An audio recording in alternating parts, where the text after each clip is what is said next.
찬송가 455장 찬양하시겠습니다.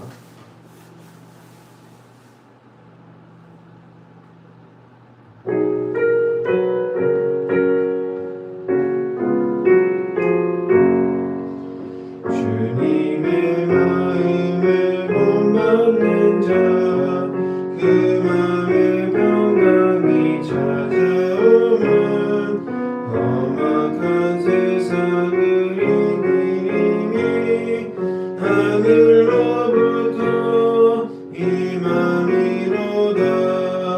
주님의 마음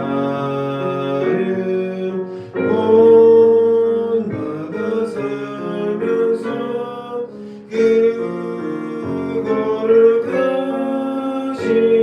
나도 이루리. 주 모습 내 눈에 안 보이며 그 음성 내 귀에 안 들려도 내 영혼 날마다 주를 만나 신령한 말씀을 배우도다. 주님의 마음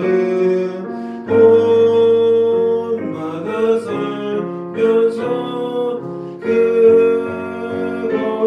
거룩하신 나도 이루리. 가는 길 거칠고 험하여도 내 맘에 불평이 없어짐은 십자가 고난을 이겨내신 주님의 마음 본받음이라. 주님의 마음 본받아 살면서 그 거룩하신 나도 이루리. 주 예수 세상에 다시 오신 그날의 무성도 변하여 주님의 빛나는 그 형상을 다 함께 보며 주 찬양하리. 주님의 마음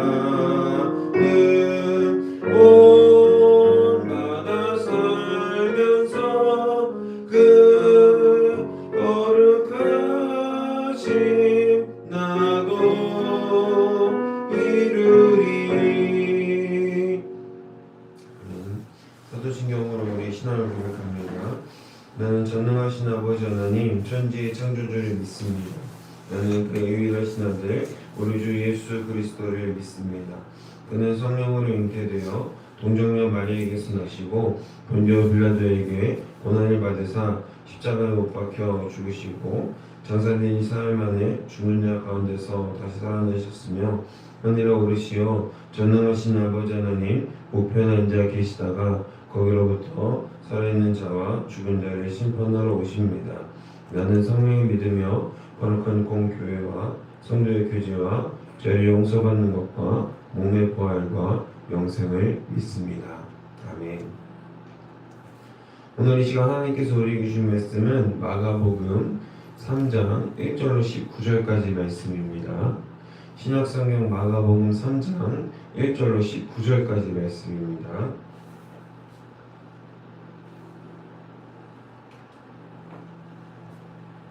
우리 다 찾으신 줄을 믿고 하나님의 말씀을 반 목소리로 받들어 읽겠습니다. 예수께서 다시 회당에 들어가시니 한쪽 손 마른 사람이 거기 있는지라. 사람들이 예수를 고발하려 하여 안식일에 그 사람을 고치시는가 주시하고 있거늘 예수께서 손 마른 사람에게 이르시되 한가운데에 일어서라 하시고 그들에게 이르시되 안식일에 선을 행하는 것과 악을 행하는 것 생명을 구하는 것과 죽이는 것 어느 것이 옳으냐 하시니 그들이 잠잠하거늘 그들의 마음이 완악함을 탄식하사 노하심으로 그들을 둘러보시고 그 사람에게 이르시되 내 손을 내밀라 하시니 내밀매 그 손이 회복되었더라. 바리새인들이 나가서 곧 헤롯 왕과 함께 어떻게 하여 예수를 죽일까 의논하니라. 예수께서 제자들과 함께 바다로 물러가시니 갈릴리에서 큰 무리가 따르며 유대와 예루살렘과 이두메와 요단강 건너편과 또 두로와 시돈 근처에서 많은 무리가 그가 하신 큰 일을 듣고 나오는지라. 예수께서 우리가 에워싸 미는 것을 피하기 위하여 작은 배를 대기하도록 제자들에게 명하셨으니 이는 많은 사람을 고치셨으므로 병으로 고생하는 자들이 예수를 만지고자 하여 몰려왔음이더라. 더러운 귀신들도 어느 때든지 예수를 보면 그 앞에 엎드려 부르짖어 이르되 당신은 하나님의 아들이니이다 하니 예수께서 자기를 나타내지 말라고 많이 경고하시니라. 또 산에 오르사 자기가 원하는 자들을 부르시니 나온지라. 이에 12를 세우셨으니 이는 자기와 함께 있게 하시고 또 보내사 전도도 하며 귀신을 내쫓는 권능도 가지게 하려 하심이로라. 이 12를 세우셨으니 시몬에게는 베드로란 이름을 더하셨고 또 세베대의 아들 야고보와 야고보의 아들 야고보의 형제 요한이니 이 둘에게는 보아너게 곧 우레의 아들이라는 이름을 더하셨으며 또 안드레와 빌립과 바돌로메와 마테와 도마와 알페오의 아들 야고보와 및 다데오와 가나안인 시몬이며 또 가룟 유다니 이는 예수를 판자더라. 아멘. 할렐루야. 오늘 말씀의 제목은 하나님의 나라라고 정했습니다.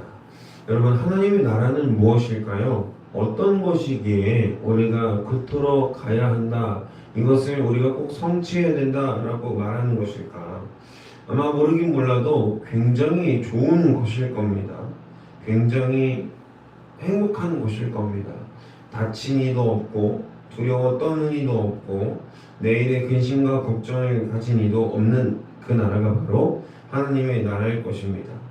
우리가 굳이 가야 하는 이유는 어디에 있습니까?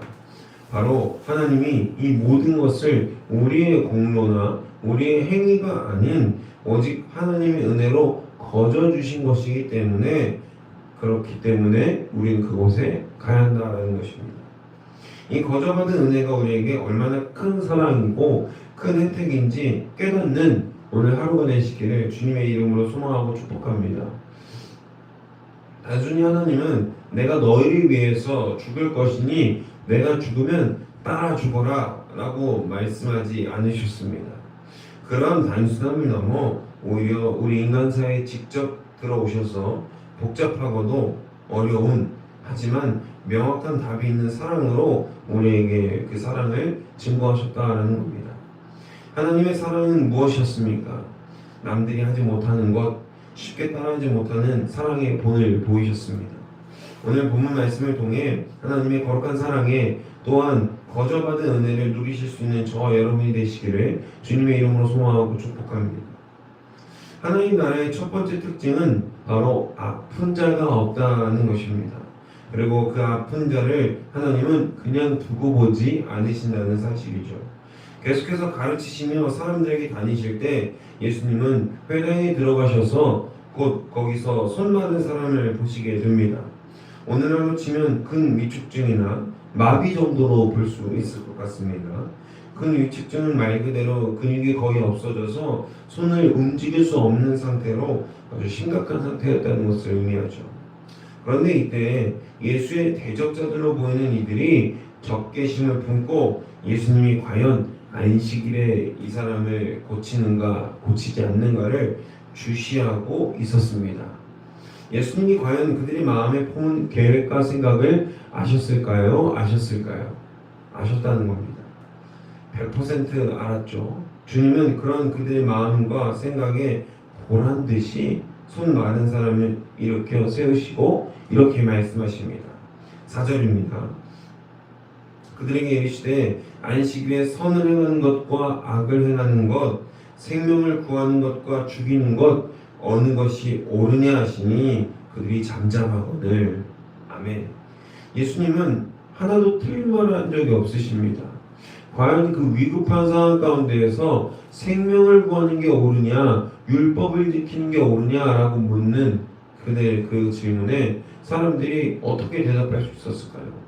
사람이 죽고 생명이 왔다 갔다 하는 그 상황 가운데서도 율법을 지키는 게 무조건 옳다라고 그 당시 사람들도 과연 당당하게 얘기할 수 있었을까요? 없었다는 겁니다. 굉장히 상식적이고 사회 통념적인 기준에서 예수님은 똑바른 말, 그리고 하나님 나라의 가치가 무엇인지 분명히 우리에게 선포하셨다는 것입니다. 하나님 나라의 가치는 형식과 종교적 의무감을 넘어서 더욱더 중요한 본질적인 가치가 있었습니다. 그 가치는 바로 사랑이었죠. 내 나라의 사람들, 내 나라의 백성이 굶고 다치고 아프고 어렵고 힘든 상황 가운데 있는 것을 하나님께서는 원치 않으셨다는 것입니다.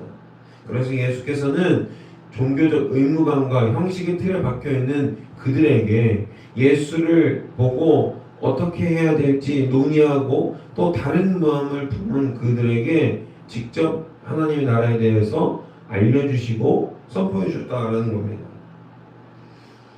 틀을 강요할 것이냐 아니면 생명이 중요하고 하나님의 사랑이 중요한 것이냐를 우리에게 분명히 알려주셨다라는 겁니다. 예수님께서 예수에게 중요한 것은 1.1획의 행동으로서 율법을 지키는 것이 아닌 율법이 담고 있는 참 의미에서의 사랑의 본질을 사람들에게 가르치는 것이 더 중요했다라는 것이죠. 바라기는 저와 여러분이 하나님을 믿는 신앙인으로서 이러한 착각의 늪에 빠지지 않길 바랍니다. 내가 봉사를 많이 하는 것, 섬기고 헌신을 많이 하는 것, 그리고 거기서 벗어나서 주님이 무엇 때문에 율법을 어기면서까지 사람을 고치셨는지를 생각해 보시기를 바랍니다. 결국 하나님의 나라는 사랑 때문에 아픈 자가 없게 되는 것이고 우울하고 상심하는 이들에게 위로도 허락하시는 하나님의 모습을 우리는 확인할 수 있습니다. 그대의 완악한 마음을 보신 후에 주님은 곧 그대로 손을 내밀라 말씀하신 후에 그를 고쳐주시죠. 그리고 이 일은 헤롯 왕과 바리새인들에게 예수님을 죽여야 하는 결정적인 이유로 대두됩니다. 그럼에도 예수님의 가르침과 치유 사역은 멈추지 않죠. 왜냐? 예수님이 죽고 싶어 환장한 사람이라 그렇습니까? 아니죠. 기득권층의 심기를 건드리고 타겟이 되기 위해 그러신 것일까요? 그것도 아니죠. 바로 하나님의 나라가 무엇인지 우리에게 친히 몸소 알려주시기 위해 이러한 위험과 이러한 어려움을 감수하고 우리에게 오셨다라는 것입니다. 7절에서 12절까지 예수님의 동행에는 많은 무리들이 함께합니다. 그들은 이제 예수 앞에 나가기를 적극적으로 원합니다. 병든 이들은 병이 낫기를 바라며 상심한 이들은 상심한 자신들의 마음이 위로받기를 원하고 배고픈 자들은 자신들의 배고픔과 허기짐이 사라지기를 바라며 채워짐을 갈망하며 예수를 따르기 시작합니다. 예수님께서 행하신 이적과 기사들이 신기해서 그리고 예수님이 보여주신 나라가 궁금해지기 시작한 이들은 이제 예수님을 따르기 시작하는 것이죠. 예수님을 따르는 많은 이들은 성경에서 계속적으로 많은 무리, 수많은 사람들이란 표현으로 쓰입니다. 그들 중 상당수는 그저 예수님을 한 명의 연예인 혹은 셀럽 정도로 보았을 겁니다. 그러나 주님은 이제 주님이 사명을 다하신 이후에 주님이 하셨던 하나님의 나라를 전파하기 위한 제자들을 세우기 시작하십니다. 이미 제자들은 그리스도의 부름에 응답한 자들이 따르고 있었습니다. 단순히 무리로 지칭되는 그들과는 다르게 예수님은 제자로 그들을 불러주셔서 한 명 한 명 세우시더니 곧 12명을 세우셨습니다. 이 12를 의미하는 것은 바로 이스라엘의 12지파를 의미하고 이 12를 세우시고 그들에게 전파한다는 의미는요, 하나님의 나라가 온전하게 12로 인해서 12지파 각각에게 전파될 그리스도의 복음을 시사하는 것이었습니다. 주님은 그들에게 그리고 새로운 이름을 허락해 주시죠. 시몬에게는 베드로, 바위라는 이름을 허락해 주십니다. 그는 감정적이고 변덕스러웠다고 알려져 있습니다. 하지만 주님은 그런 연약함을 가진 시몬에게 바위, 반석이라는 이름을 허락하셔서 훗날 그가 감당할 사역에 있어 바위처럼 굳건하고 단단한 심지로 나아갈 것을 명하시는 것입니다. 둘째로 야고보와 요한에게 보아너게 천둥의 아들이라는 이름의 뜻으로 그들에게 이름을 정해 주십니다. 두 형제는 성격이 급하고 불같았다고 하죠. 주님은 이들의 급한 성격과 불같은 에너지를 자신들의 입속을 챙기는 데 사용하는 것이 아니라 복음의 확장성을 위해 사용하시기 위해 이들에게 이름을 부여하십니다. 불같은 에너지로 하나님의 전하는 데에 그들이 사용되기를 바라신 것이죠. 이러한 이름의 부여와 12명의 제자 세우심은 바로 이스라엘의 새 창조를 의미하는 것입니다. 단순히 이름을 부여하실 것이 아니라 새 존재로 새 이스라엘로 12제자를 세우시며 하나님 나라를 이 땅 가운데서도 이루시기 위해서 준비하신 것이라는 것이죠. 아픔도 없고 전에 죄인이었던 죄사함도 죄인들도 이제는 없는 것입니다. 또한 이전의 삶과 마음으로도 갈 수 없습니다. 완전히 새로운 존재, 하나님께 인정받은 죄사함받은 깨끗한 의인으로서 살아가는 것이 바로 하나님 나라인 것입니다.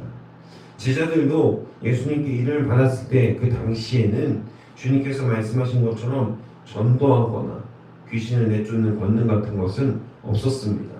왜냐? 있었는데 사용할 수 없었던 건지도 모르겠습니다.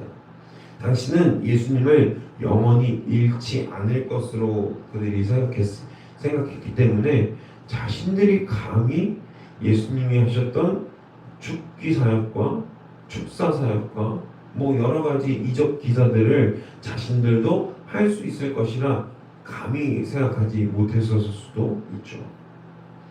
그러나 주님이 돌아가시고 부활하신 뒤에 사명을 받은 그들은 새로운 존재로서 다른 삶을 살아가게 됩니다.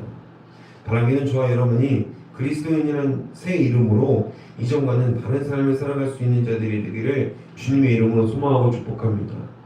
무엇이 우리를 다르게 합니까? 새로운 이름이 우리를 다르게 하죠. 계명을 생각하는 많은 사람들 중에는 어떤 이유가 가장 큰 이유로 계명을 선택할까요? 자신의 이름이 촌스러워서 또 있겠지만 대부분의 계명하는 사람들은 자신이 직접 이름을 정하고 부모가 정해준 이름이 아니라 자신이 정한 이름으로 또 새 이름으로 자신의 새로운 삶을 살기 위해 이름을 계명한다고 합니다.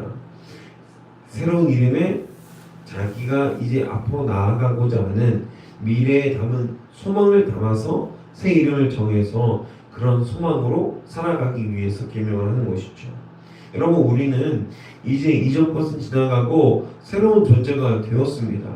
그런데도 불구하고 예수님을 믿고 예수님을 믿지 않았던 상태의 삶과 예수 그리스도를 믿고 난 다음의 삶이 똑같다면, 한치의 오차도 없이 동일하다면 그것은 우리가 새 존재가 된 것입니까? 안 된 것입니까? 새 이름을 부여받지 못한 것입니다.